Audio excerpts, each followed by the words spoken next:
nacional hay que aprendérselo completo. Recién me he dado cuenta que no han hecho obstetricia. Pero hay algo muy importante. De acuerdo a la Guía Nacional de Cuidado Materno Perinatal, el control prenatal va a estar a cargo de un médico general en aquellos centros de salud donde lo haya. O sea, en todo lugar donde haya serumista o médico de primer nivel, también tiene que ver esto de la evaluación. ¿Por qué? Porque tratamos de que, de acuerdo a la salud pública, haya un desarrollo preventivo de la salud, ¿no es cierto?, antes de meternos en problemas. Por eso es que vamos a trabajar desde la versión preconcepcional, o sea, las mujeres en edad reproductiva deberían asistir, bueno, según la norma técnica, deberían tener por lo menos una consulta anual, sobre todo ¿por qué? Porque solo hay dos opciones, o no quieren tener hijos o quieren tener hijos, ¿verdad? Por lo tanto, si no quieren tener hijos, tienen que tener una orientación adecuada sobre métodos anticonceptivos para que lo logren. Y si quieren tener hijos, tienen que hacer una evaluación previa. ¿Para qué? Para que en el momento que queden embarazadas, el riesgo materno perinatal disminuya. ¿Listo? Entonces, como en gineco ya han hecho lo de anticonceptivos, ahora vamos con la gente que sí quiere estar embarazada, ¿no es cierto? ¿Qué sucede? La evaluación del examen de mama y del cuello del útero es muy importante porque son los cánceres más frecuentes en mujeres. Jóvenes, pregunten en su casa. Es muy frecuente que aparezcan masas en la mama que tengan que pasar por el protocolo, y toda mujer debería pasar ecografía de mama a partir de los 30 años. O sea, para ustedes, a la vuelta de la esquina. Por eso es muy importante educar a la paciente. ¿Qué está sucediendo con el Papa Nicolau? El Papa Nicolau actualmente es el examen con el que con mayor frecuencia se hace el tamizaje o descarte de cáncer de cuello uterino. ¿Por qué nos preocupa el cáncer de cuello uterino? Porque es el primer cáncer en frecuencia, mortalidad y complicaciones de las mujeres en este país. Es uno de los 5 primeros en el mundo, salvo que estés en un lugar muy desarrollado, en el cual puede estar entre los 10 primeros. Pero, ¿qué sucede? El Papa Nicolau no tiene tanta sensibilidad, además tarda la vida. Si es que alguien ha hecho Papa Nicolaus en ginecología, son 30 días que lo manden al centro de referencia, 30 días. Además, no tiene tanta sensibilidad y hay que repetirlo, por lo tanto, se está incrementando el estudio de papiloma virus humano, que es la principal causa de cáncer de cuello uterino, por PCR, ¿no es cierto? Se toma en la misma muestra. Se hace el Papa Nicolau porque es parte del protocolo y se toma un cepillito que se pone en un líquido y se manda a estudiar. Jóvenes, ¿por qué estamos haciendo hincapié en eso? Porque la última investigación que ha hecho la universidad ha declarado que aunque las pacientes no tengan sintomatología y hayan iniciado su vida sexual hace poco, están dando positivo para genomas de PCR, de HPV. Muy bien, entonces eso es muy importante. Ahora, ¿qué sucede con la vacunación? Las vacunaciones son específicas para el embarazo, aquellas que son 100% seguras, ¿sí? Pero anteriormente debe tratar de completarse el esquema de vacunación, sobre todo porque por la vacunación de rubiola, que esa es preferible no ponerla en el embarazo y es preferible que la paciente esté vacunada. Doctora, ¿cómo sé si está vacunada mi paciente? Por el dosaje de anticuerpos. ¿Vacunada contra qué? Contra lo que ustedes quieran, porque podemos dosar IgG e IgM para montones de cosas, ¿no es cierto? Además, ¿puede ser que mi paciente esté vacunada pero no haya respondido? Sí, ese es otro riesgo, de que mi paciente tenga factores de riesgo y diga, sí, yo me he vacunado, inclusive puede tener su carnet, su refuerzo, pero puede que no llegue a títulos apropiados, porque la vacunación es como las clases, ¿no es cierto? Ustedes leen y leen y leen y a la semana después del examen no saben que eso es parte del curso. Lo mismo le pasa al sistema inmune, no son ustedes, el sistema está diseñado así. Si es que no logra generar memoria, no va a poder tener anticuerpos. Entonces sería ideal que las mujeres, sobre todo esto se hace con rubiola, porque hay muchas pacientes, la rubiola se pone a 1 año, pero la señora de 30 años que quiere quedar embarazada te va a decir, ¿no es cierto? Entonces tú le haces la prueba y de esa forma sabes si es que tiene anticuerpos o si necesita vacuna. Entonces, para las mujeres que están deseando quedar embarazadas, es muy importante identificar si es que tienen hipertensión arterial por el daño de órgano blanco, que al comienzo no se nota. Luego, la enfermedad cardíaca y renal, porque están asociadas, porque estas van a incrementar el riesgo durante el embarazo. Todas las endocrinopatías van a ser un problema para la gestación, pero sobre todo, el hipotiroidismo va a dificultar el hecho de que una mujer se embarace. O sea, si una mujer no se embaraza puede ser por hipotiroidismo. Y por último, evaluar cómo está yendo el médula ósea y el hígado. Para eso hacemos los perfiles completos, el hepático y el de hemograma, y por eso tenemos que evaluar todos. En este caso no estamos haciendo los exámenes por si acaso, aquí estamos evaluando el riesgo de que esta paciente cuando se embarace tenga mayores problemas, ¿entendido? Pues partiendo de que ustedes son responsables de esto, ¿listo?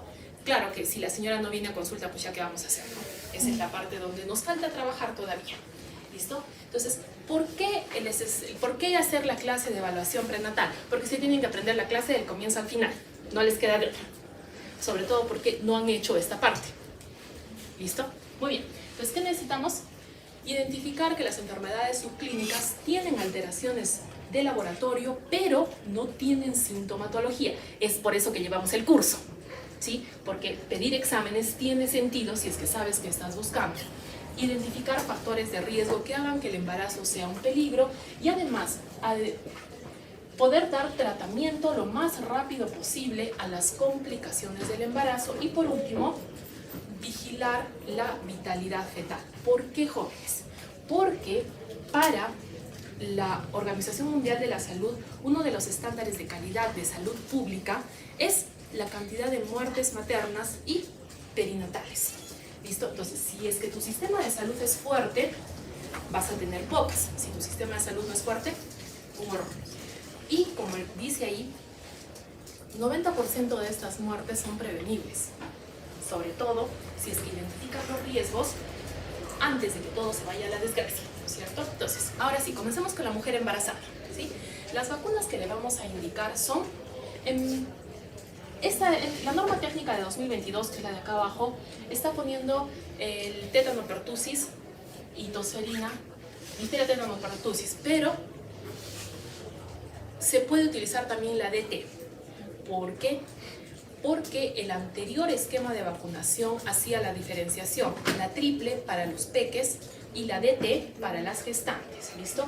Por lo menos tenemos que tener una vacuna. ¿Por qué? Porque en nuestro sistema de salud todas las mujeres tenían que estar vacunadas con las dosis de los menores de 5 años. ¿Problema?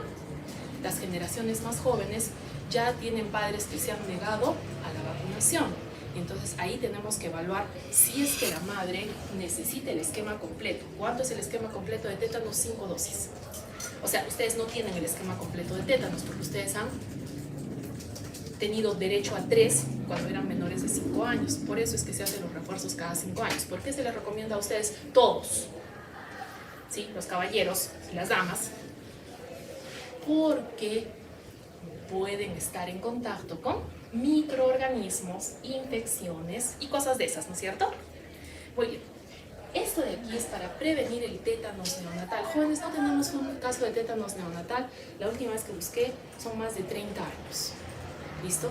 ¿Por qué? El tétanos neonatal es mortal. ¿Cómo prevengo el tétanos neonatal? Vacunando a la madre para que ella le pase los anticuerpos al bebé mientras esté en la barriguita. De tal manera que cuando nazca vamos a tener mayor probabilidad de que, aunque le dé tétanos, sobreviva. Siguiente. La influenza se coloca sobre todo en la época de resfriados, o sea, ahorita. ¿No es cierto? La época de resfriados comienza en julio y nosotros comenzamos la campaña en abril, mayo. ¿Por qué? Porque si la mujer va a estar embarazada durante el mes de julio, pues la influenza puede tener graves complicaciones tanto para el recién nacido como para la madre. Entonces, y tenemos que tener en cuenta que esta vacuna cambia generalmente cada 2 años por la gran cantidad de mutaciones, ¿sí? Solamente como dato microbiológico, esta fue la anterior pandemia, ¿no es cierto? Esta es la pandemia que les ha tocado a ustedes. Esta fue la de 1918, que se supone mató más personas que la Primera Guerra Mundial, porque fue justo en 1918 en mitad de la guerra. O sea, no sabemos si la Primera Guerra Mundial terminó por la pandemia o porque se cansaron de pelear. Esto nos quedará la duda. ¿Listo? Y por último, COVID-19 ha demostrado generar malformaciones congénitas. La más importante, microcefalia. Comprenderán que si la cabecita está pequeña, el futuro de este bebé no se ve bien, ¿listo? Entonces, el esquema de vacunación que se está trabajando actualmente es con 2 dosis, pero eso puede variar. El hecho es de que la paciente esté vacunada. Se supone que actualmente todos estamos vacunados, ¿no es cierto? Es una gestante, pero eso puede modificarse porque todavía no sabemos cuánto del COVID realmente nos va a seguir golpeando en los siguientes años, ¿listo? Entonces ahí están nuestras vacunitas. Y ahí comenzamos entonces con los exámenes. ¿Saben qué es sabotaje? He descubierto que es otra clase que no saben qué clase está. Bueno, pondremos un letrero. HCG es una gonadotrofina. ¿Por qué medimos la fracción beta? Porque sus hermanas gonadotrofinas, las más conocidas, LH y FSH, comparten su subunidad alfa, pero no solamente ellas, la TSH también. Dicho de otra forma, las hormonas comparten la subunidad alfa. Por lo tanto, para gonadotrofina coriónica utilizamos solamente la subunidad beta y de esa forma vivimos en una mejor situación. ¿Listo? Entonces, obviamente, la gonadotrofina coriónica es actualmente el método de diagnóstico. De hecho, la fracción beta de la gonadotrofina coriónica es conocida como prueba de embarazo. ¿Listo? Algo que está familiarizado por todo lado, pero que no es cierto. El caso clínico que hemos hecho de gonadotrofina coriónica positiva en varones va a pasar a cáncer, porque el paciente lo que tiene es cáncer, ¿no es cierto? Sí tiene cáncer, todos tenían cáncer. Muy bien, entonces vamos a trabajar con eso. Luego, ¿qué tenemos que revisar? Nuevamente el hemograma, porque los valores van a cambiar durante el embarazo. ¿Listo? Oye, entonces se ha molestado de nuestra cosa. Un segundo, vamos a ponerlo más chiquito.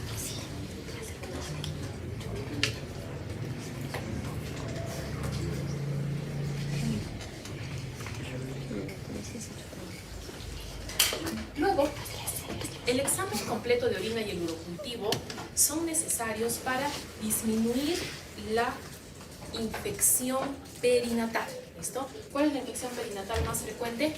Corioamnionitis. ¿Cuál es el problema?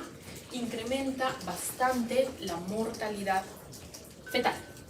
En caso a glucosa, vamos a tener una diapositiva para ver que todas tienen que hacer glicemia en ayunas, pero en caso de creatinina, que ya lo hemos visto en renal, tiene que disminuir. ¿Por qué? La tasa de filtración glomerular va a incrementar en la mujer gestante. Entonces, ¿se acuerdan que les dije de que no aprendíamos el máximo? Porque hemos dicho insuficiencia renal es a partir de 60.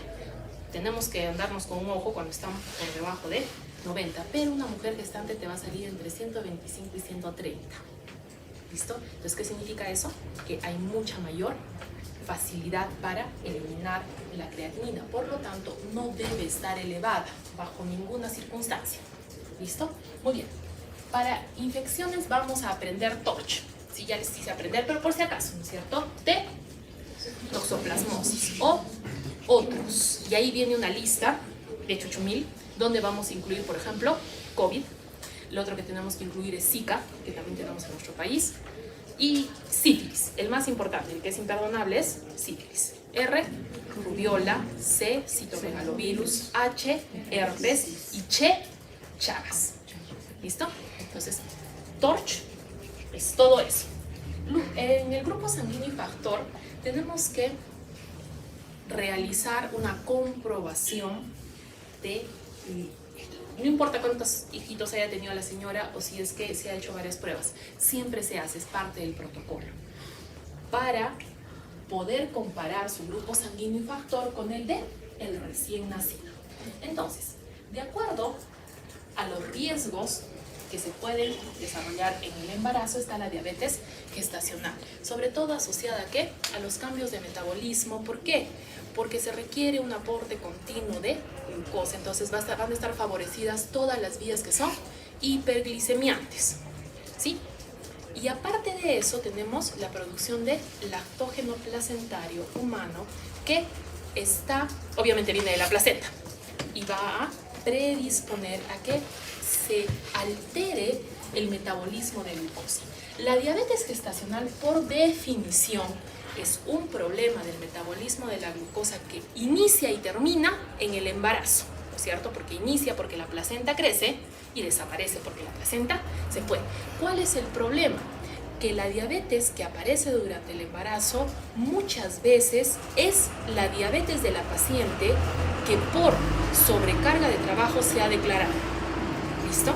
Entonces, existe un incremento en el riesgo de desarrollar diabetes mellitus del tipo 2, de la que es de toda la vida, en las pacientes que han tenido diabetes gestacional. Por lo tanto, regresamos, ¿se acuerdan a la guía de diabetes? Si mi paciente tiene riesgo, exámenes cada año. ¿Listo?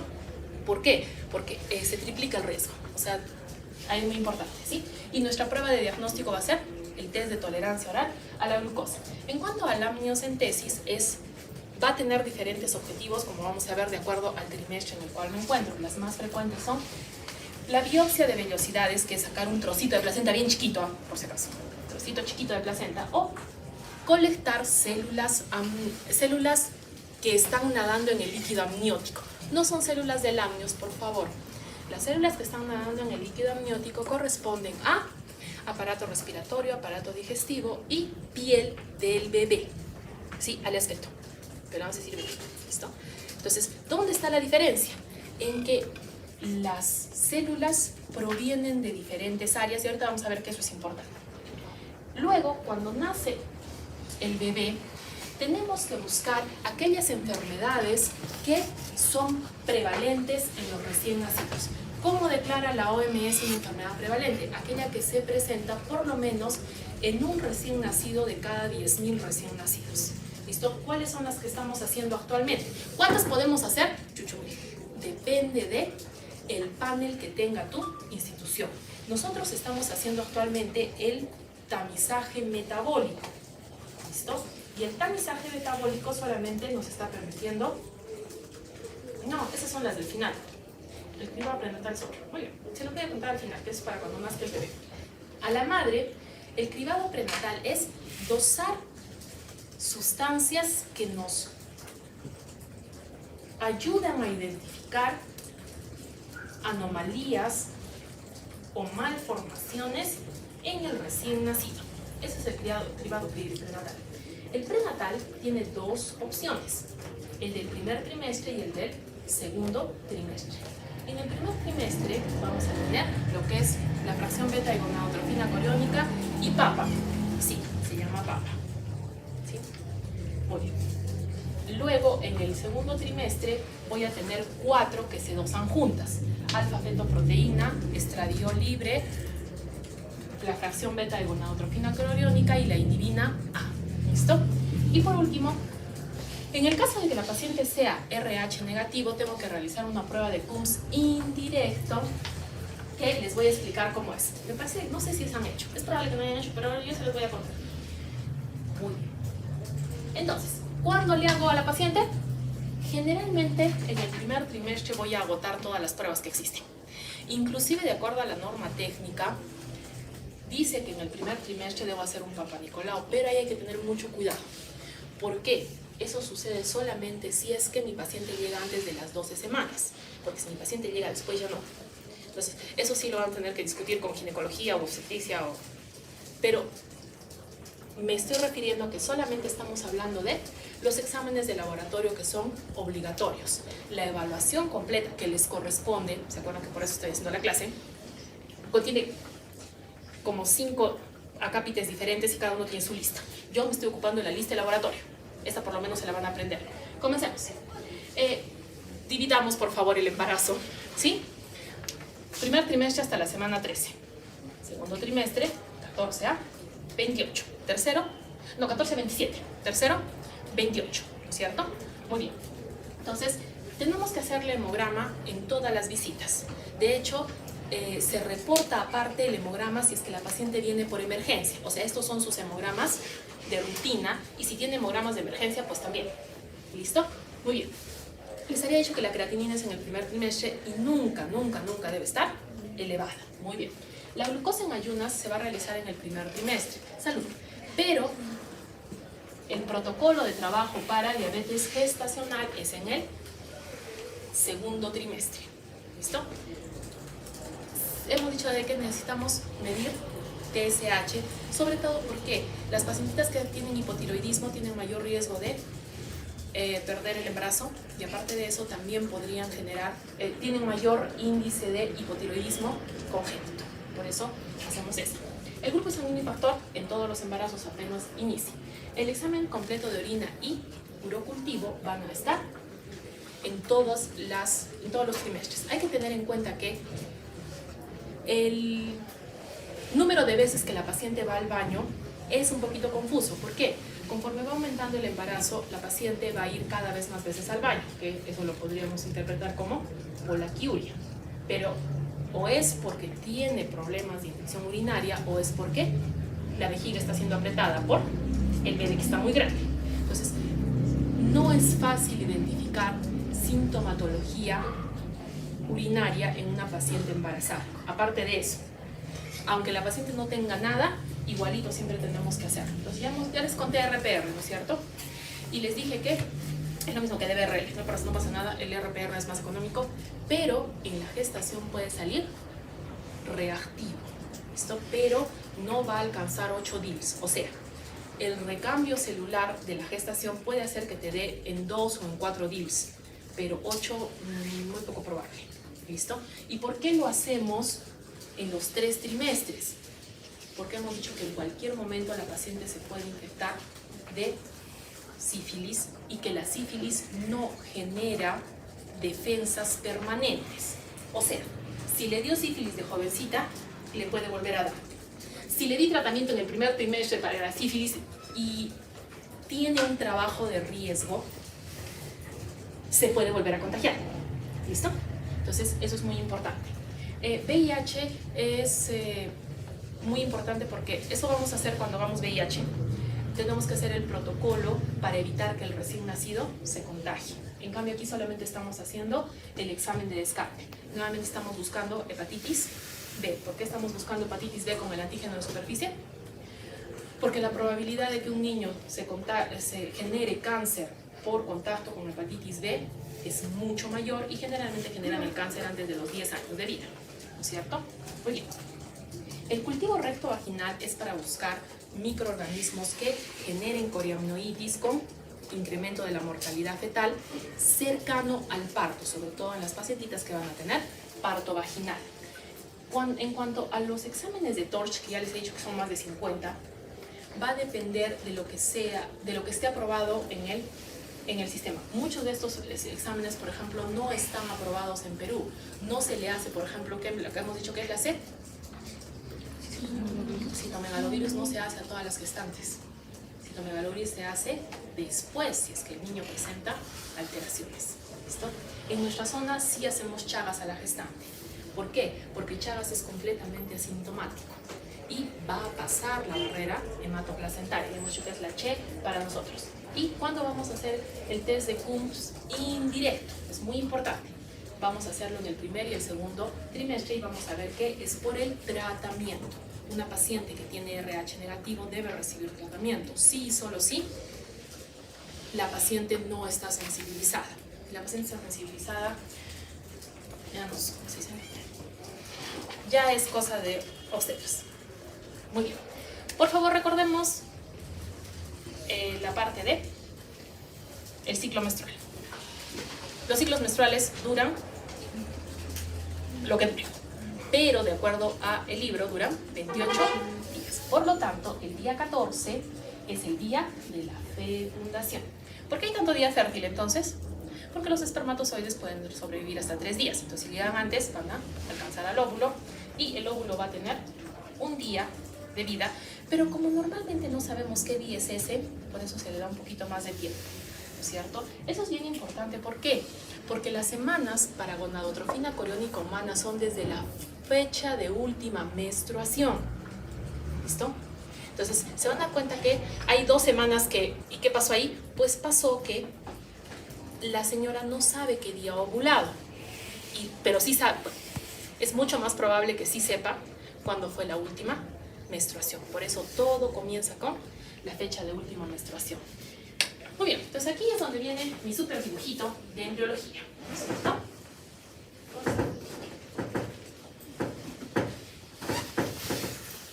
Muy bien, ¿de qué color va a ser el bebé? ¿Rojo? ¿Sí? ¿Y la placenta? ¿De qué color? ¿Azul? Ya, muy bien.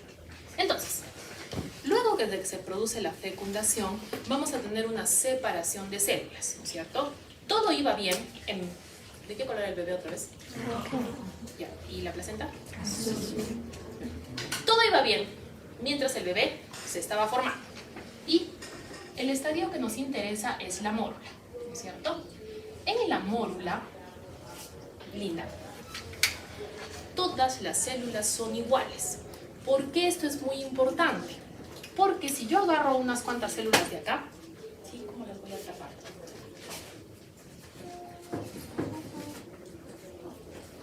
Voy a atrapar 4 celulitas.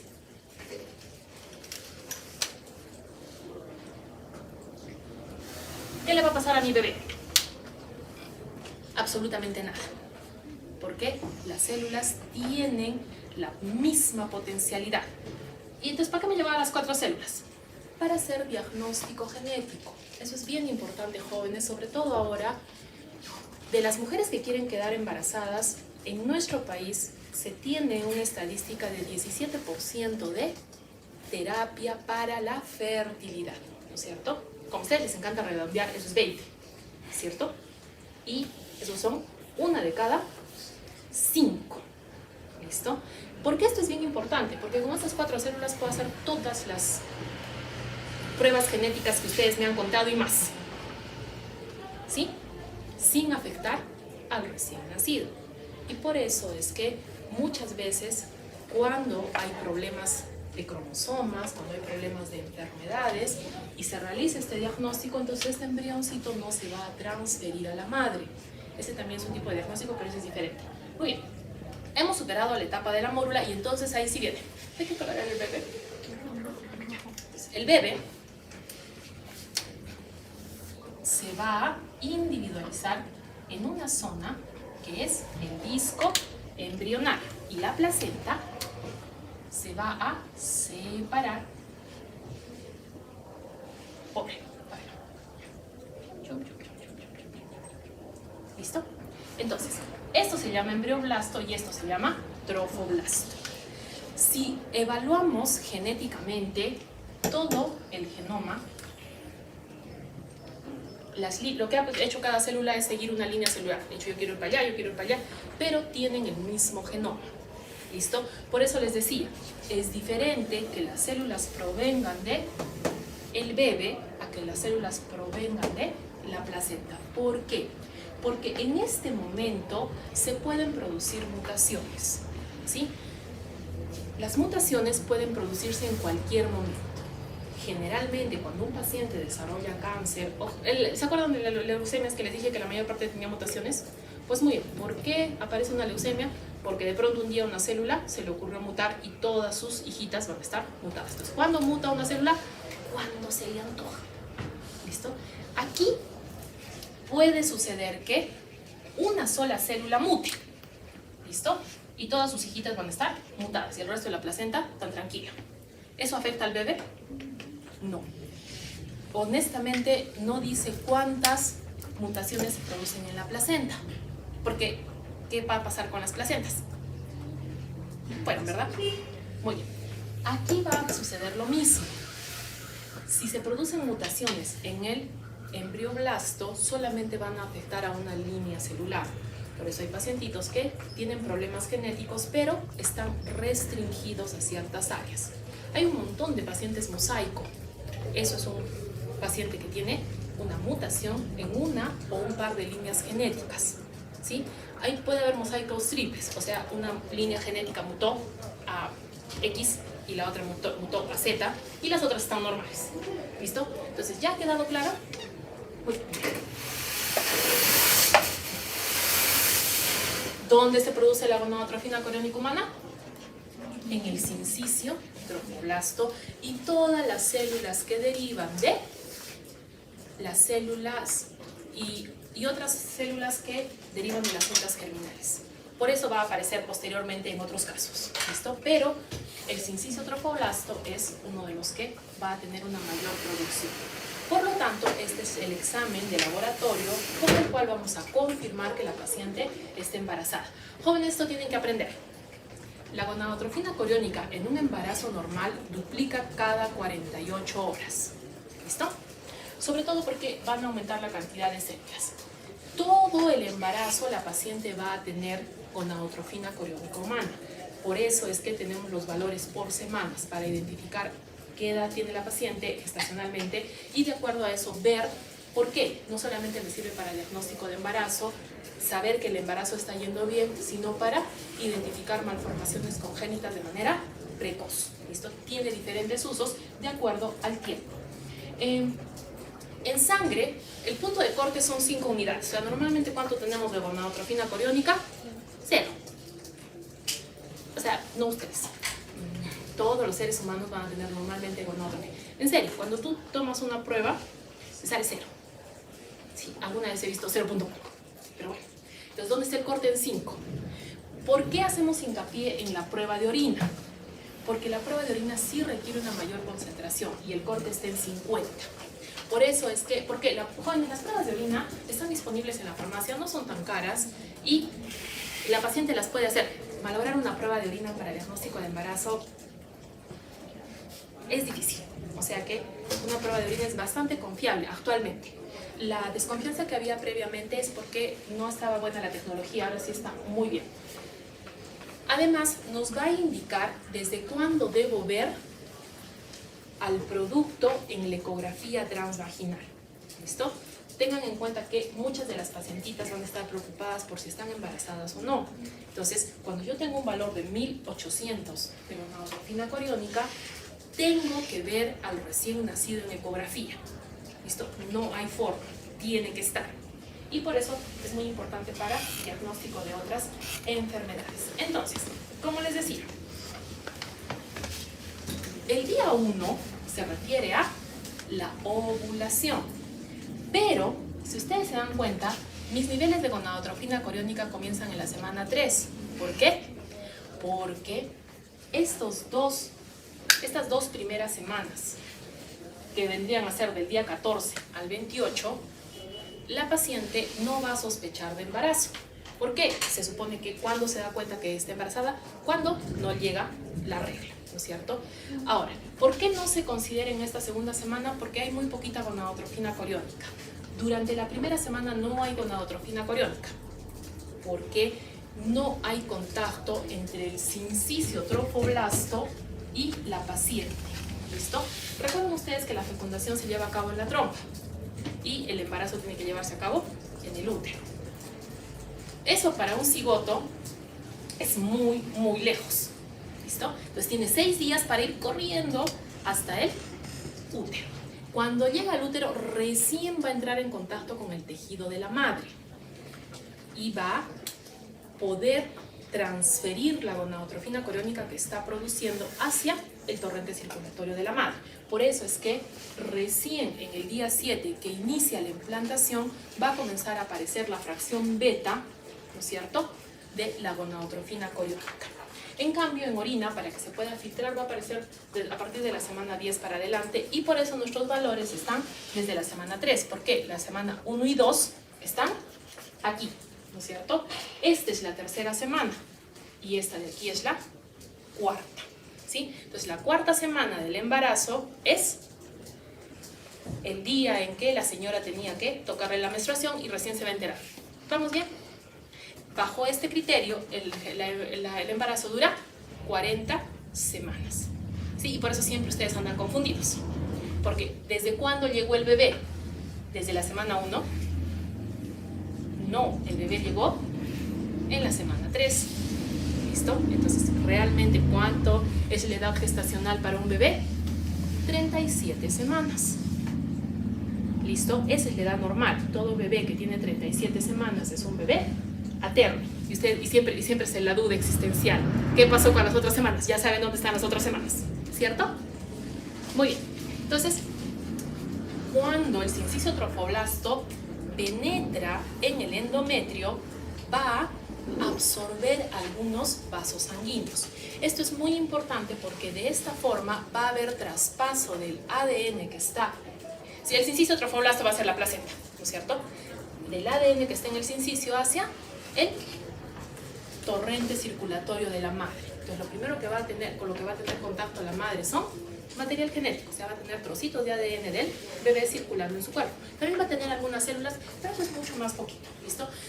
Entonces, cuando les dijimos que no se tocan los tejidos maternos y fetales en embriología, les había mentido, ¿cierto? Ahora estoy... No importa, no se acuerdan. Para el caso de la gonadotrofia, sí, ya he descubierto ayer que no se acuerdan. Sí se acuerdan que les enseñé embriología, ¿no? Oye, por lo menos. Oye, porque sí, también me han cambiado el nombre. Pero bueno. Listo. Cuando tú estás dosando gonadotrofina coriónica humana, tienes dos enfermedades que tener en cuenta: embarazo ectópico y embarazo molar. Vamos a hablar de los dos. El embarazo ectópico es cuando el bebé no está ubicado en el útero, donde puede estar en cualquier lado, literalmente. Entonces habíamos dicho que cuando los niveles de gonadotrofina coriónica van desde 1500 hasta 3500, tiene que observarse alguna muestra de que hay un producto en la ecografía transvaginal. ¿Por qué hablo de producto? Porque puedes ver saco o puedes ver latido, depende, ¿listo? Y esto es muy importante porque aquí hay que hacer un dosaje continuo, generalmente es cada 3 días y tiene que seguir la curva de crecimiento. ¿Qué sucede en un embarazo ectópico? Que no va a subir la gonadotrofina coriónica, ¿listo? Entonces, si se estaciona, un poquito difícil que disminuya, pero si se estaciona, es un ectópico, ¿listo? Y hay poca probabilidad de que el recién nacido desarrolle. Entonces, como les dije, ¿ya se acuerdan por qué comenzamos en la semana 3? ¿No es cierto? Muy bien. ¿Dónde va a ser más probable que veamos esto? En la semana 5, ¿se están dando cuenta? En la semana 5 es donde tenemos que estar en el rango en que los valores de gonadotrofina coriónica deben correlacionarse con la aparición del producto en la ecografía transvaginal. ¿Por qué? Más antes que le vamos a decir a la señora, no hay poder humano que vea al bebé. ¿Listo? Entonces, en la 5ª semana ahí sí es donde todos decimos, o tiene latido o fuimos. ¿Listo? Porque hay que buscarlo dónde está y de acuerdo también a eso se va a decidir el tratamiento, si es quirúrgico o es médico. Muy bien. Y el otro problema es el embarazo molar. Entonces, ¿qué cosa es el embarazo molar? Es una fecundación inadecuada. Opción 1, la mola completa. El óvulo perdió su núcleo y 2 espermatozoides lo fecundaron. Como se completó el material genético, las células se comenzaron a reproducir, pero no pueden individualizarse. ¿Listo? De hecho, la probabilidad de formar embrioblasto es bien bajita. Si se encuentra, se va a encontrar partes del embrioblasto que no van a ser un bebé completo. ¿Listo? Entonces, ese embarazo no va a prosperar. ¿Cuál es la otra opción? Que un óvulo normalito que estaba ahí tranquilo tenga 2 espermatozoides y por lo tanto tenga 69 cromosomas. Eso tampoco va a prosperar y van a formarse unos tejidos medio raros, sobre todo el sincicio trofoblasto. En ambos casos se desorganiza bien feito. Lo más frecuente es que genere bolitas y cuando se ve la ecografía, en vez de verse un saco gestacional con latido, lo que se ve son un montón de bolitas. Tienen ecografía en panal de abeja. Eso seguro han hecho en frente, ¿no es cierto? Muy bien. Entonces, no siempre se va a ver así. En el caso de una mola completa es menos probable porque el tejido está más feito. ¿Qué sucede? Hemos dicho que nosotros vamos a dosar la gonadotrofina coriónica y al comienzo avanza bien despacito, ¿no es cierto? ¿Por qué generalmente descubrimos a la mola? Por 2 cosas. 1, la paciente tiene unas náuseas horribles. ¿Por qué? La gonadotrofina coriónica, al actuar en sistema nervioso central, genera náuseas y vómitos. Entonces, cuando está yendo un embarazo normalito, poquito a poquito está aumentando, entonces la paciente se puede ir acostumbrando.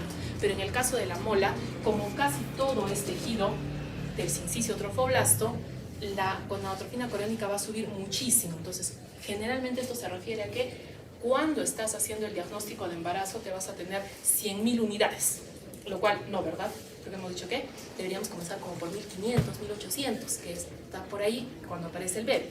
Entonces, esta va a ser otra forma en que se sospeche, pero comprenderán que este tejido no va a salir solito. Este tejido generalmente se retira por procedimientos quirúrgicos y es muy importante hacer el seguimiento de los niveles de gonadotrofina coriónica también seriados. Generalmente se hace cada semana y en algunos protocolos va a depender cuántos días. ¿Por qué? Porque si es que la gonadotrofina coriónica no desaparece, el tratamiento no ha sido efectivo y es probable que este paciente genere una neoplasia trofoblástica. ¿Por qué? ¿Se acuerdan que había contacto con los vasos sanguíneos? Entonces se puede ir de paseo como si fuera un cáncer normal. ¿Listo? Y entonces ahí tienes que buscarlo, porque tiene un crecimiento rápido, es un poquito fastidioso y le encanta irse a cerebro. Entonces, por eso es muy valioso el control de gonadotrofina coriónica. Ahora, cosas que hay que aprender, qué es una mola completa, qué es una mola incompleta, qué hace la gonadotrofina coriónica en exceso y 100.000 unidades, ¿dónde estaría en nuestra curva de gonadotrofina coriónica?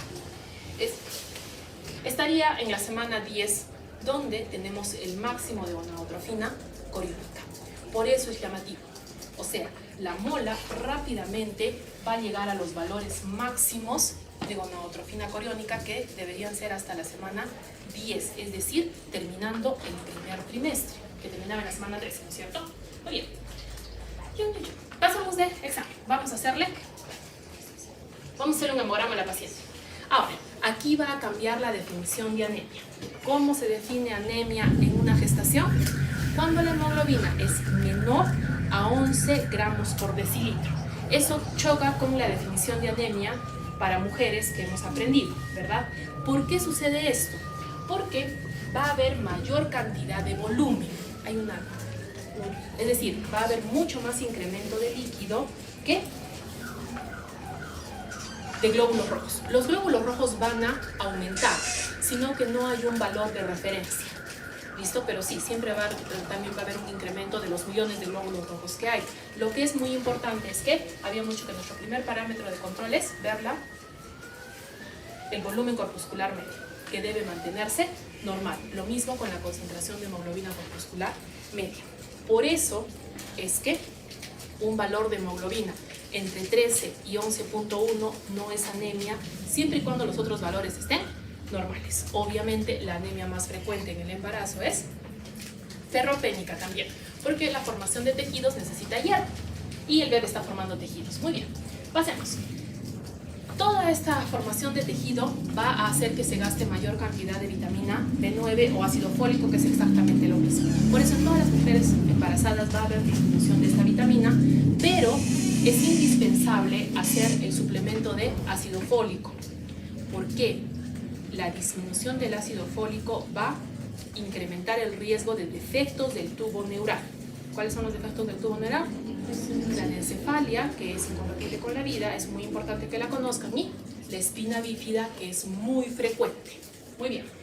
Las plaquetas van a tener tendencia a estar en el límite inferior. No es que tengan plaquetopenia, es que la embarazada va a tener por 150.000 plaquetas, pero no es normal que tenga menos de 150.000, ¿sí? Ahora, un ser humano normal, cuando no hay problemas, generalmente tienen 250.000 a 300.000 plaquetas, que ya es una disminución importante, pero no va a generarle problemas. Luego, el incremento de los leucocitos va a ser paulatino. Generalmente una mujer embarazada va a tener de 9.000 a 12.000. Recuerden ustedes que habíamos dicho que esto debería estar entre 5.000 y 10.000, pero entre más cerca está del parto, ya va a tener valores mucho más elevados. 25.000 a 40.000 se considera esperable en la cercanía del parto. Estas alteraciones van a desaparecer a las 6 semanas posparto, es decir, van a recuperar los valores de un adulto normal pero sí va a haber una disminución paulatina. Entonces, en este caso, si se encuentran en el hemograma, ustedes dirán, ¿y cómo hacemos para las infecciones de la señora y el bebé? Evaluar el movimiento del valor de leucocitos, ¿no es cierto? Los porcentajes deben estar conservados y aparte de eso, no debería haber formas inmaduras. ¿Listo? Las formas inmaduras sí van a estar asociadas todavía con las infecciones. Va a haber incremento de ¿cómo se llama el fibrinógeno? ¿Producción? Síntesis. La síntesis de fibrinógeno va a estar aumentada y por eso va a haber una mayor facilidad para la coagulación. Esto también va a hacer que la velocidad de sedimentación globular esté incrementada, porque estaba asociada con el fibrinógeno. ¿La paciente tiene inflamación, infección, salud? ¿Algo? No. ¿Entendido? Entonces, estos son los cambios que tenemos que ver que se han afectado en el hemograma.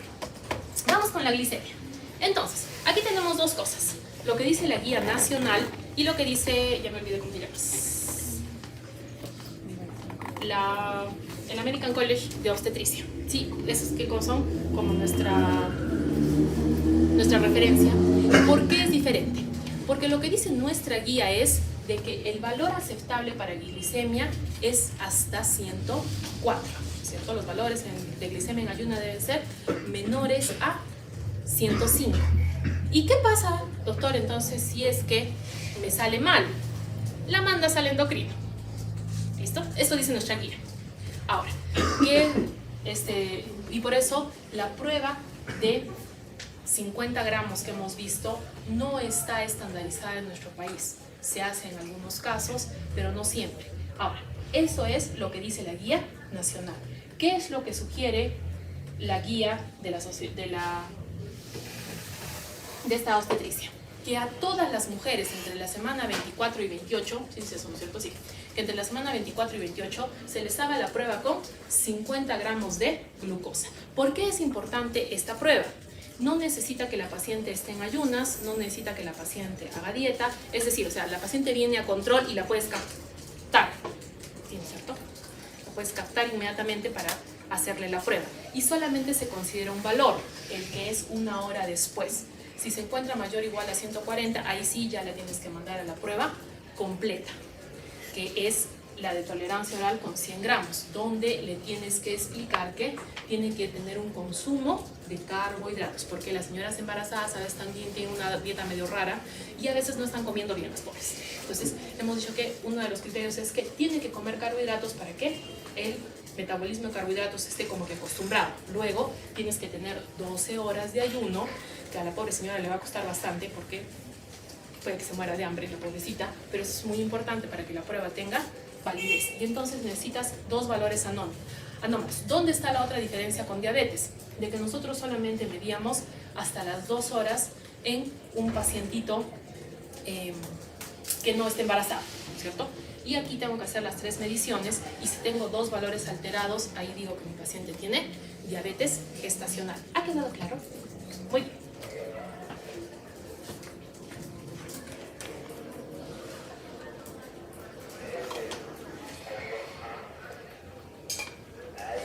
Vamos con el examen completo de orina. En el examen completo de orina, nuestro primer objetivo es la búsqueda de proteinuria. ¿Por qué nos interesa la proteinuria? Porque es parte del cuadro clínico de preeclampsia. ¿Cuál es el problema de la preeclampsia? La definición de preeclampsia es incremento de la presión arterial en el embarazo. ¿Listo? ¿Por qué es importante esto, jóvenes? ¿Se acuerdan que teníamos un montón de volumen que había aumentado la paciente? Eso hace que la resistencia vascular periférica disminuya. Por lo tanto, una mujer gestante jamás debe tener la presión elevada. De hecho, las mujeres gestantes están caminando ahí por el mundo con 80-110. Y tú, bueno, la PAM está con las justas, pero generalmente van a estar hipotensas. ¿Listo? Nunca, jamás una presión elevada es normal, jamás. ¿Listo? Pero una de las circunstancias que podemos vigilar es la presencia de proteinuria. Podemos tener la tira reactiva, que es bastante sensible. ¿Por qué? Porque generalmente los problemas van a aparecer cuando hay más de 300 miligramos de proteínas en una orina de 24 horas. En algunos puestitos pequeños no tienen tira reactiva, pero tienen ácido sulfúrico. O sea, mezclan una gotita de la orina con la gotita del reactivo y se pone turbia. Entonces, cual sea el método que se utilice para la identificación de proteínas es válido. ¿Listo? Porque no debe, eso sí no debe haber. No debe haber proteína en una mujer que está. ¿Qué más? Buscar si es que la paciente tiene infección de tracto urinario. ¿Con qué parámetros? La esterasa leucocitaria, que me habla de presencia de leucocitos, ¿sí? Los nitritos, ¿por qué? Las bacterias que van a estar fastidiando a la paciente gestante son en su mayoría enterobacterias que te dan nitritos positivos. Y por último, tenemos que recordar que la paciente tiene incremento de la tasa de filtración glomerular. Y por lo tanto puede aparecer glucosa en orina. Entonces ahí tenemos que hacer la comparación con la glucosa en sangre. La glucosuria aislada no tiene riesgo para la paciente. ¿Listo? Muy bien. Además, le vamos a pedir urocultivo. Tenemos que tener en cuenta que lo más frecuente es que es por la muestra de orina del segundo chorro, que ya les hicimos toda la historia en la primera fase, ¿no es cierto? Igual, vamos a tener el mismo punto de corte, 100.000 unidades formadoras de colonias o 10 a la 5. Aquí sí, no importa si mi paciente tiene o no síntomas, debe recibir tratamiento si es que tengo el urocultivo positivo. El tratamiento debe ser completo. Eso quiere decir que debo tener entre 5 y 7 días de tratamiento por guía de antibiograma. ¿Listo? ¿Cuáles son los más frecuentes? Los bacilos gram negativos, que son los 3 primeros que estamos mostrando aquí. ¿Por qué? Porque incrementan la mortalidad del recién nacido. Nos vamos a aprender estos 5. E. coli está fácil. Klebsiella pneumoniae va a generar sobre todo sepsis neonatal. Proteus mirabilis suele estar asociado con infecciones, no suele estar tan frecuente en los bebés. Estos dos sí. El Enterococcus fecalis es parte de la flora de todos los seres humanos, de ahí su nombre. Un coco que vive en el intestino grueso y de allí puede pasar fácilmente hacia el canal vaginal o hacia la vía urinaria. ¿Y por qué es importante esto? Porque si ha llegado a la vía urinaria, antes ha tenido que pasar por el canal vaginal y por lo tanto hay mayor riesgo de que ese bebé se pueda infectar. Generalmente estos 5 no van a generar coriamnionitis. O sea, lo primero que hacen no es generar coriamnionitis. Generalmente el riesgo está en que estén colonizando el canal vaginal y cuando el bebé nazca y se trague secreción es donde vayan a ingresar. ¿Listo? Por eso hay que darles tratamiento completo. ¿Ha quedado claro? Muy bien. Y obviamente, si es que da positivo, eso no estaba escrito, ¿no? Bueno, si es que da positivo, necesitas hacer un urocultivo de control para demostrar que has eliminado a las bacterias y tiene que haber disminución de las unidades formadoras de colonias. Si no, ya hay que hacer un tratamiento. Ya eso ya pasa a ser, ya lo refieres al especialista y que vea lo que hace, pero sí tiene que contratar tratamiento y tienes que asegurarte que el urocultivo control está negativo. Muy bien. Ahora les voy a contar la prueba de Coombs indirecta. Primero vamos con la parte fácil, ¿no es cierto? Muy bien. Todos los glóbulos rojos tienen antígenos en su superficie, ¿sí? Realmente son 53, pero no vamos a pelear por eso. Solamente vamos a concentrarnos en el RH. El RH más famoso es el D. Doctora, ¿cuántos RH hay? 5. Pero eso no les va a hacer aprender. ¿Cuál es el RH más famoso? El D. El D, en el caso del RH, puede estar presente o puede estar ausente. Eso es una madre RH negativo. Sus glóbulos rojos no tienen el antígeno D en su superficie. ¿Listo? Muy bien. Cuando yo hago la prueba de Coombs indirecta, tiene por objetivo identificar anticuerpos que ya existen en el suero de la madre. Ustedes dirán, pero ¿por qué nos interesan los anticuerpos? Porque esos anticuerpos van a pasar al recién nacido. ¿Listo? ¿Se acuerdan que los anticuerpos pasan? Pero el recién nacido, en su mayor parte de veces, va a tener factor RH positivo. Sí, la cantidad de gente RH negativo. Ustedes dirán, claro, si el bebé es RH negativo, pues todos viviríamos en paz. Sí, viviríamos en paz. Ahora, la probabilidad de que eso pase es bien bajita.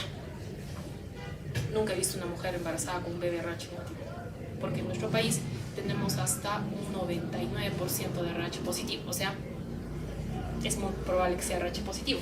Estos van a pasar por la placenta y van a ir ¿hacia dónde? Hacia los glóbulos rojos. ¿Qué le van a hacer a los glóbulos rojos? Los van a eliminar y eso es muy peligroso para el bebé. Entonces, ¿cómo fue que esta señora consiguió anticuerpos anti-RH o anti-D? Es exactamente lo mismo.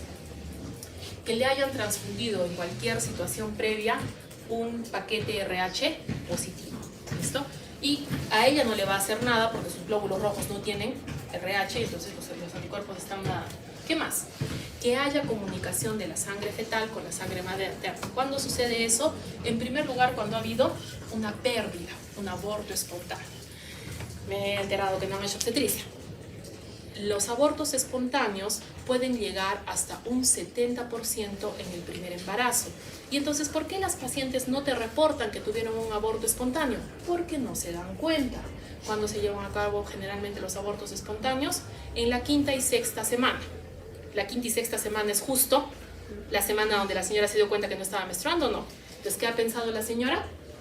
Que se le retrasó la regla, que duró unos días más y ya. Entonces, muchas veces la paciente no sabe que ha tenido un aborto espontáneo. ¿Dónde más? Cuando hay cualquier tipo de sangrado. Si es que hay un sangrado antes del parto, por una caída, una placenta previa, lo que sea, también va a haber intercambio de sangre. Obviamente, eso va a suceder si la señora se embarazada. ¿Listo? Entonces, ¿qué pasa generalmente? De que donde hay mayor intercambio de sangre es en el parto. Entonces, en el primer hijito, muchas de las pacientes no se enteran. ¿Por qué? Porque no han tenido transfusiones previas y como es la primera vez que hay un gran pasaje de sangre de la placenta hacia la mamá, recién se están formando los anticuerpos. ¿Quién va a estar arruinado? El segundo bebé, ¿no es cierto? Pero puede presentarse en el primer embarazo cuando la mamá no sabía que tuvo un aborto o cuando se le hizo una transfusión RH porque no había RH negativo ese rato en el banco. ¿Listo? Entonces, ¿qué es lo que ¿cómo se hace esta prueba? De la paciente voy a tomar el plasma, donde voy a tener los anticuerpos. Estos glóbulos rojos los saco de quien sea que sea RH positivo. O sea, creo que no tengo aquí nada. De acuerdo a las estadísticas, podría ser que tenga un RH negativo entre todos, pero bien difícil porque, de acuerdo a cuando les toman los exámenes, casi no tenemos estudiantes RH negativo. Sí, debe haber uno por ahí perdido, pero nada más. Entonces, estos glóbulos rojos, ¿de dónde van a ser? De cualquier paquete globular que tenga en el banco de sangre. Esto se hace en banco de sangre. Y luego voy a tener el reactivo de Coombs. ¿Qué es el reactivo de Coombs? Un grupo de inmunoglobulinas. Esto no está tan exacto. Generalmente utilizamos una mezcla de IgM e IgG, porque este es un IgG. La IgM hace que las precipitaciones aparezcan mucho más rápido. ¿Listo? Entonces necesito tres cosas. De mi paciente necesito el suero con los anticuerpos. Estos glóbulos rojos los necesito de cualquier paquete globular RH positivo y el reactivo de Coombs. Por eso es que muchas veces no podemos hacer esta prueba en los laboratorios o de forma casera, porque no vamos a tener todo esto. ¿Listo? Entonces, estos glóbulos rojos que son RH positivos primero van a reaccionar con los anticuerpos de mi paciente y no van a precipitar. ¿Por qué? Porque estos anticuerpos lo que hacen es llamar al complemento generalmente para que destruya la célula. Si no tengo complemento, los glóbulos rojos van a estar tan tranquilos, ¿no es cierto? Cuando le colocas el reactivo de Coombs es ahí donde se va a producir la aglutinación. ¿Ha quedado claro? La prueba de Coombs indirecta tienen que saber. Uno de los criterios de evaluación es saber la diferencia entre un Coombs directo y un indirecto. Coombs directo aprenderán cuando hagan anemia hemolítica en clínica. O si toca la próxima semana, porque también es una prueba para transfusión. ¿Han entendido la prueba de Coombs indirecta? ¿Sí? Entonces sí les puedo preguntar, ¿no es cierto? Muy bien. Ahora, ¿cuándo íbamos a hacer el Coombs indirecto? De acuerdo a nuestra primera tabla. En el primer trimestre y en el segundo trimestre. ¿Por qué? porque en el caso de que me dé las 2 veces negativas, puedo darle el tratamiento. ¿Cuál es el tratamiento? La inmunoglobulina anti-D, pero esta solamente se administra entre la semana 28 y 32. Inmunoglobulina anti-D es su nombre oficial. ¿Cómo se conocía antiguamente en la forma comercial? Como RhoGAM, es decir, RH 0 o negativo, gamma globulina. Pero esa es su forma comercial. En algunos casos clínicos todavía viene. ¿Por qué tengo que esperar hasta ahí? ¿Por qué tengo que asegurarme que los anticuerpos estén circulando para el momento del parto? Te dirán, doctora, pero no son 37 semanas. Hay que tener en cuenta que el bebé llega cuando quiere. Y si es que va a nacer antes, tengo que tener a la madre preparada. ¿Y qué es lo que va a hacer esto? Los glóbulos rojos que van a ingresar en el sangrado van a ser atrapados por esta inmunoglobulina, impidiendo que el sistema inmune pueda generar anticuerpos. ¿Listo? Y eso sobre todo cuando la mamá quiere tener otro bebé. ¿Listo? ¿Ha quedado claro? Muy bien. Ahora vamos con el cribado. ¿Qué cosa es? ¿Qué cosa es el cribado?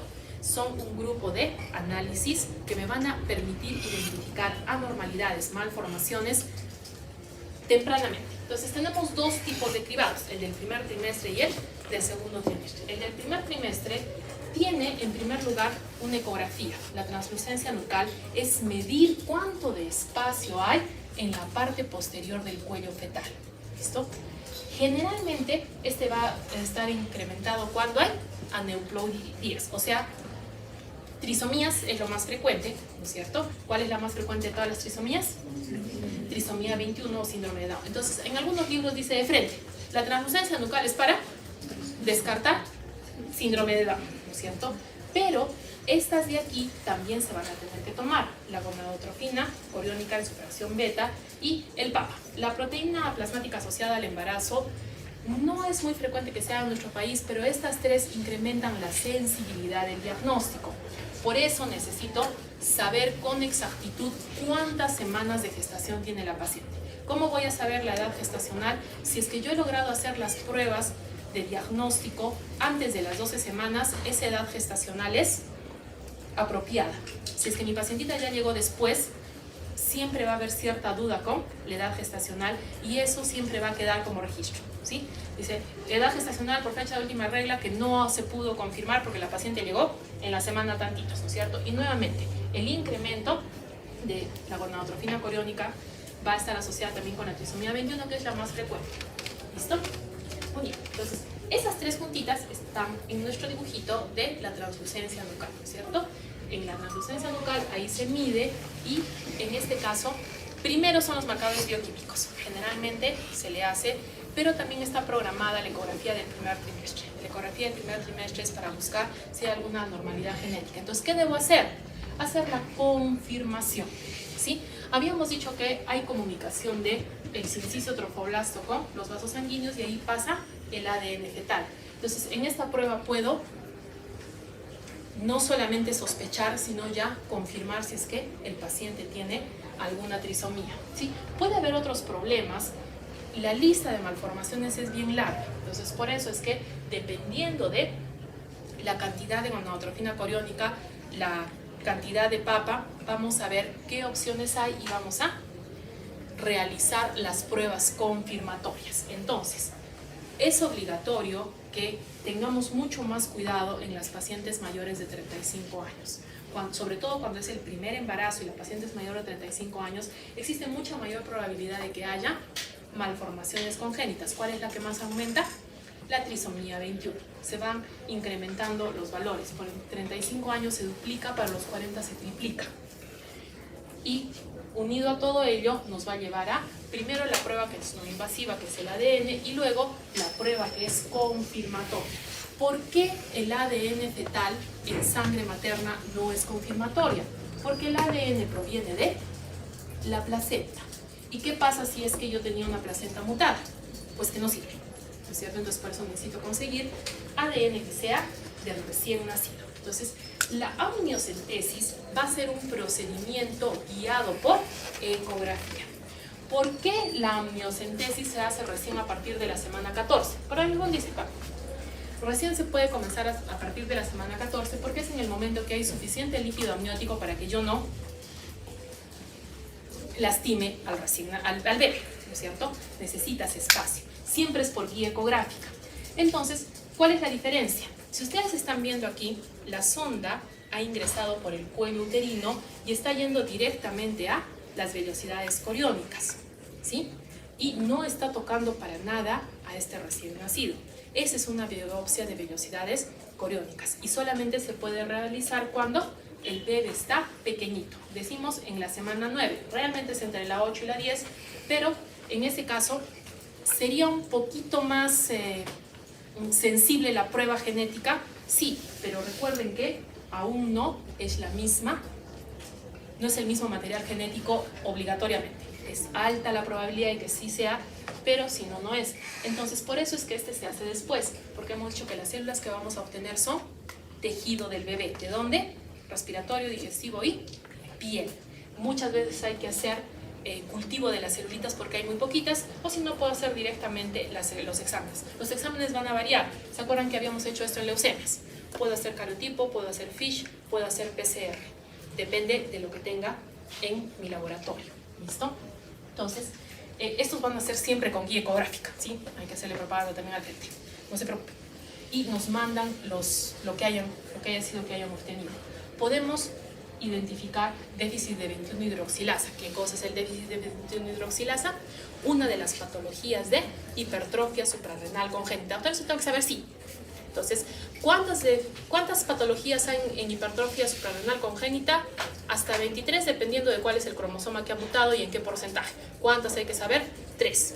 Una de las más frecuentes es el déficit de 21-hidroxilasa. Por eso se llama hipertrofia suprarrenal congénita, porque tiene muchas anormalidades genéticas debajo. ¿Cuál es la más frecuente?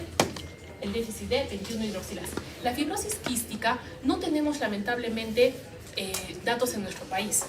De los datos latinoamericanos se dice que es 1 por cada 10.000 recién nacidos vivos, pero no he logrado averiguar realmente cuánto tenemos nosotros como país. ¿Listo? Entonces, dependiendo de lo que yo esté buscando, ya sea que esté buscando genes, puedo hacer PCR, o si estoy buscando cromosomas completos, sí tengo que hacer cultivo de las celulitas que haya obtenido, ya sean del bebé o sean de la placenta. Y eso me va a llevar a si es que hay alteraciones de los cromosomas en número o de lesiones de alguna parte del cromosoma o alteraciones genéticas. En el caso del tumor de Wilms también es un problema genético, eso es bien infrecuente por si acaso, pero está dentro de algunos de los arrays, o sea, cuando hacemos PCR, si ya vamos a dosar un gen, dosamos un montón, ¿no es cierto? Muy bien. ¿Qué más? El test prenatal no invasivo es la presencia de ADN fetal en la sangre materna. ¿Siempre hay ADN fetal en la sangre materna? Sí. Entre un 2 y un 10% del ADN que se encuentra en la sangre materna va a pertenecer al recién nacido. Esta prueba tiene una gran ventaja, no es invasiva, ¿sí? La paciente simplemente va a tener que donar 10 mililitros de sangre, que es como cualquier otro examen que se le realiza, y allí se puede hacer el examen. El problema, como les había dicho, es que no es material genético del bebé, sino es de la placenta. Se parece, pero podría ser diferente. Aquí lo que con mayor frecuencia se encuentra son las trisomías, la 21 a la cabeza, las aneuploidías de cromosomas sexuales como Turner y Klinefelter, que son muy frecuentes, y las microdeleciones, o sea que los cromosomas están completos, pero perdieron alguna patita por ahí. Y de acuerdo a eso vamos a tener también las enfermedades, ¿no es cierto? Muy bien. La amniocentesis hemos dicho que puede comenzar en la semana 14, eso es el segundo trimestre. Para el tercer trimestre tenemos otro tipo de diagnóstico. Siempre que se extrae líquido amniótico va a tener que ser lechoso, porque recuérdense que toda la piel del bebé está cubierta de grasita y aparte todas las células que les he contado. Entonces, esto es muy importante cuando tú estás mirando el líquido amniótico, porque la mamá, si lo ve, va a decir ¿qué le ha pasado? No, no ha pasado nada, así es.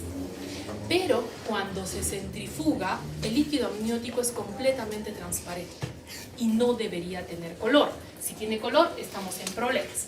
Amarillo para la hemólisis fetal por incompatibilidad RH. Hay tanta bilirrubina que el bebé tiene aumento de bilirrubina e inclusive ha pasado al líquido amniótico. Verde, cuando hay salida de meconio, que contiene biliverdina, hacia el líquido amniótico. Y aquí hay que tener en cuenta el sufrimiento fetal. ¿Qué cosa es el sufrimiento fetal?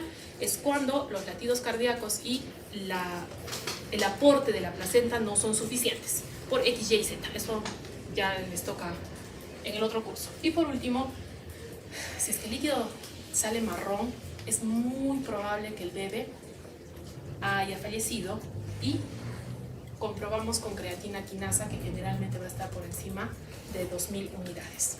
¿Listo? Luego, en este caso, vamos a tener la ventaja de que las células que estoy obteniendo son del recién nacido. Entonces, ahí sí ya no voy a poder decir que puede haber discordancia ni nada. Estas células son del bebé y si encuentro algún problema, ya sea en cromosomas o en genes, van a ser del recién nacido y ya puedo dar un diagnóstico definitivo. La infección intrauterina que más nos preocupa es la corioamnionitis. Entonces, este líquido amniótico se remite a Gram y cultivo. Generalmente el Gram te va a dar una alta sensibilidad de descarte. O sea, si el líquido amniótico no tiene leucocitos y no tiene bacterias, no tiene infección.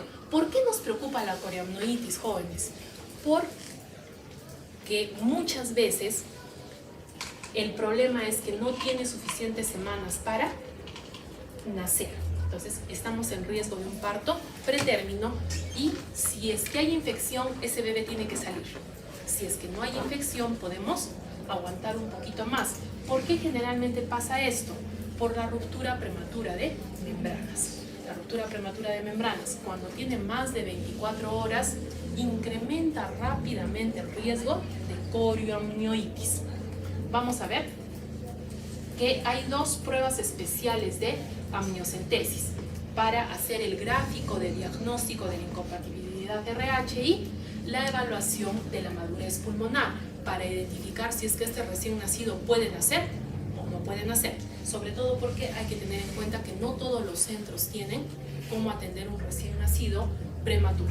Entonces, cuando haces una evaluación de un pacientito donde hay diferencia entre el RH, eso significa algo inmune, o sea que la madre es RH positivo y el bebé es RH negativo. Vamos a tener nuestros gráficos de Liley. Ese es el gráfico de Liley. Entonces, ¿qué vas a hacer? Vas a extraer el líquido amniótico y lo que estás viendo realmente es la cantidad de bilirrubina que hay en el pacientito. Este examen generalmente comienza en la semana 27.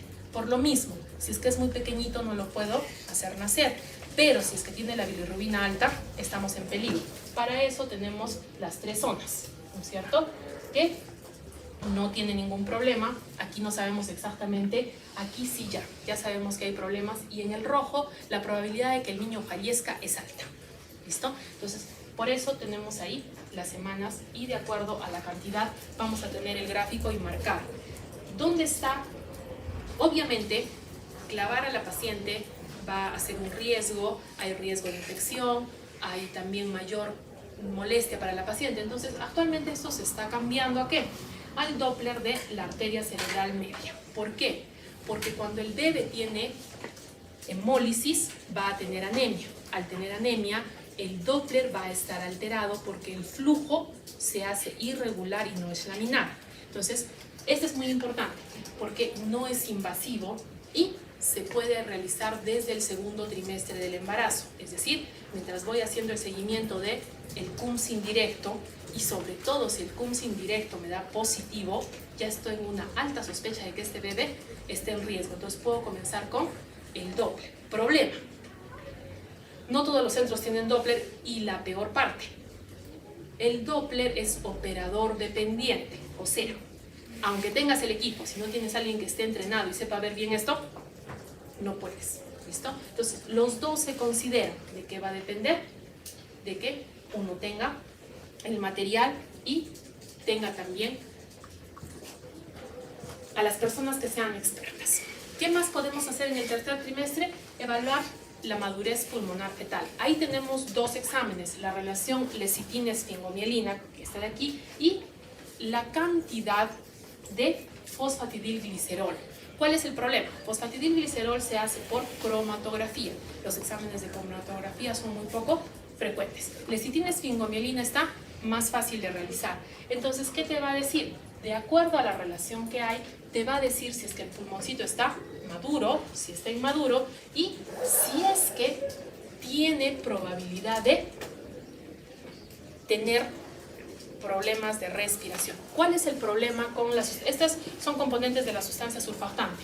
Si es que no tiene sustancia surfactante, el pulmoncito se va a dañar de manera permanente. ¿Listo? Entonces, por eso, si es que la madurez fetal no se comprueba, la probabilidad de que el niño sobreviva va a ir disminuyendo. Esto era mucho más severo antes de que tengamos, ¿qué les acabo de decir? Sustancia surfactante sintética. ¿Listo? Actualmente tenemos sustancia surfactante sintética. Por si les interesa, normalmente la venden en la clínica Arequipa. No es propaganda, pero no es un medicamento que tengas. ¿Listo? Algunas veces los hospitales, los dos grandes, tienen en stock, pero a veces se acaba. Además es bien cara. El frasco está a 600 soles. ¿Listo? Pero lo tenemos por lo menos. Entonces, ¿qué ventaja te da esto? Que si tú sabes la edad gestacional, puedes conseguir el medicamento y ponérselo, incrementar la probabilidad de que sobreviva, o si es que necesitas tenerlo dentro, porque hay muchas veces de que, ¿dónde está el problema? Cuando tienes menos de 30 semanas. Eso se llaman inmaduros, prematuros, grandes prematuros, una cosa muy prematura, no me acuerdo exactamente, pero por debajo de 30 semanas es que cada vez disminuye la probabilidad de que sobreviva. Entonces tratas de tenerlo dentro de el pacientito. Esta madurez fetal no tiene otra prueba, o sea, sacas un poco de líquido amniótico o apenas nazca el bebé, le pones sustancia surfactante. ¿Entendido? Muy bien. Vamos a pasar ahora con la prueba cuádruple de screening. Esta se realiza a partir de la semana 15 a la 20 y aquí tenemos 4. Son alfa-fetoproteína, gonadotrofina coriónica nuevamente en su facción beta, estriol. Eso es muy importante. Hay diferentes tipos de estrógeno. El del embarazo es el estriol, no conjugado, y la inhibina. Y este sí hay que aprenderse, este cuadrito. ¿Listo? ¿Por qué? Cuando yo tengo un defecto del tubo neural, voy a tener la alfa-fetoproteína aumentada y el estriol disminuido. ¿Y qué pasó con nosotros, doctor? A veces salen elevados, a veces salen disminuidos, a veces salen normales. Entonces no contribuye. ¿Listo? En cambio, en la prueba cuádruple sí voy a poder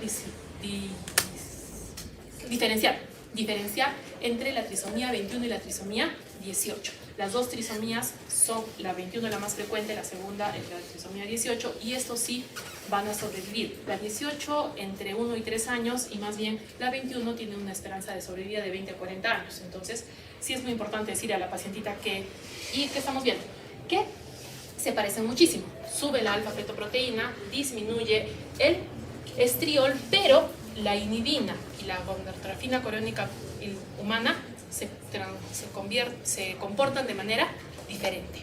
Entonces, de esta forma sí, no solamente le puedo decir a la paciente, sospechamos en una trisomía, le puedo indicar si es que la mayor probabilidad es una trisomía 21 o una trisomía 18. Cuando ya nace el bebé, hemos dicho que podemos buscar muchísimas. Estamos basándonos en la guía de diagnóstico de tamizaje prenatal en Perú. El tamizaje prenatal, jóvenes, actualmente está llegando a un 70%. ¿Eso qué significa? Que de cada 10 niños que nacen, solamente 7 tienen acceso a este tamizaje. Nuestro país está trabajando con tamizaje metabólico. ¿Cómo así? Estos 4 metabolitos tienen la capacidad de guardarse en papel filtro. ¿Listo? Simplemente, ¿qué tenemos que hacer? Tomar la patita del bebé y dibujar 2 triángulos. Me gustaría escribir acá encima. Aquí hay un triángulo, aquí está el otro. Y con la lancetita se atraviesa el taloncito del bebé sin piedad. ¿Por qué? Porque si la gota no es gordita y no está casi llenando el circulito, no se va a poder hacer el examen. ¿Listo?